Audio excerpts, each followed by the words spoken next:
એક મહત્વપૂર્ણ સમાચાર અમદાવાદથી, જ્યાં એએમસીમાં સામાન્ય સભામાં હોદ્દેદારોની થશે વરણી. આવતીકાલે 12 કોર્પોરેટરની સ્ટેન્ડિંગ કમિટી બનશે. સ્ટેન્ડિંગ કમિટીના સભ્ય માટે 21 કોર્પોરેટર્સે ભર્યા હતા ફોર્મ. ડમી ફોર્મ ભરનાર 9 કોર્પોરેટર્સ આવતીકાલે ફોર્મ પાછા ખેંચવાના છે. જૈનિક વકીલ રાકેશ પરીખ, મલેશ પટેલ સહિત કોર્પોરેટર્સે ભર્યા હતા પોતાના ફોર્મ. તો આવતીકાલે 12 કોર્પોરેટર્સની સ્ટેન્ડિંગ કમિટી બનાવવામાં આવશે. અમુક કોર્પોરેટર ડમી ફોર્મ ભર્યા છે. આવતીકાલે આ ડમી ફોર્મ પાછા ખેંચી લેવાશે. બપોરે 12 કલાકે હોદ્દેદારની વરણી શક્ય છે. સ્ટેન્ડિંગ કમિટી આવતીકાલે અમદાવાદ કોર્પોરેશન બની જશે. ટોટલ 21 નગરસેવકોએ ફોર્મ ભર્યા છે. 9 નગરસેવકો આવતીકાલે જે ડમી ફોર્મ ભર્યા છે તે પોતાના ફોર્મ પાછા ખેંચવાના છે. જૈનિક વકીલ રાકેશ પરીખ સહિત કોર્પોરેટર્સે ફોર્મ ભર્યા છે.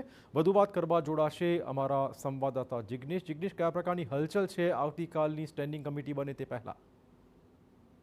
ચિરાગ, જે પ્રકારે 21 સભ્યો દ્વારા ફોર્મ ભરવામાં આવ્યા છે, જુદા જુદા વોર્ડ અને જુદા જુદા ઝોનમાંથી આ તમામ સભ્યોને આવરી લેવામાં આવ્યા છે, જેથી કરીને એક સ્ટેન્ડિંગ કમિટીની જે રચના થાય તે કમિટીના સભ્યો તમામ અમદાવાદના તમામ ઝોનમાંથી અલગ અલગ વોર્ડમાંથી નક્કી કરવામાં આવે તે પ્રકારનો એક પ્રયત્ન કરવામાં આવ્યો હોય તેવું પ્રથમ તબક્કે લાગી રહ્યું છે.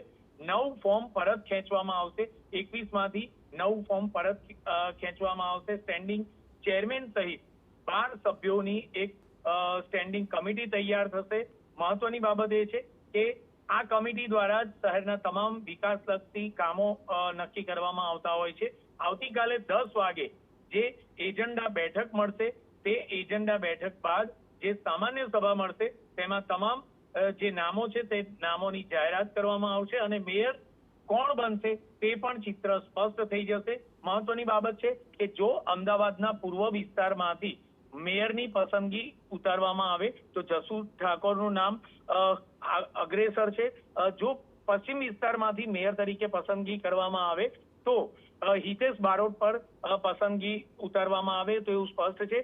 જો પૂર્વમાંથી મેયર નક્કી કરાય તો પશ્ચિમમાંથી સ્ટેન્ડિંગ કમિટી ચેરમેન બને તેવું સ્પષ્ટ છે. અને જો પશ્ચિમમાંથી મેયર તરીકેનું કોઈ વ્યક્તિ પસંદ કરવામાં આવે તો પૂર્વ વિસ્તારના સ્ટેન્ડિંગ ચેરમેન બનશે તે વાત પણ એટલી જ નક્કી છે. ધન્યવાદ જિગ્નેશ તમામ જાણકારી બદલ.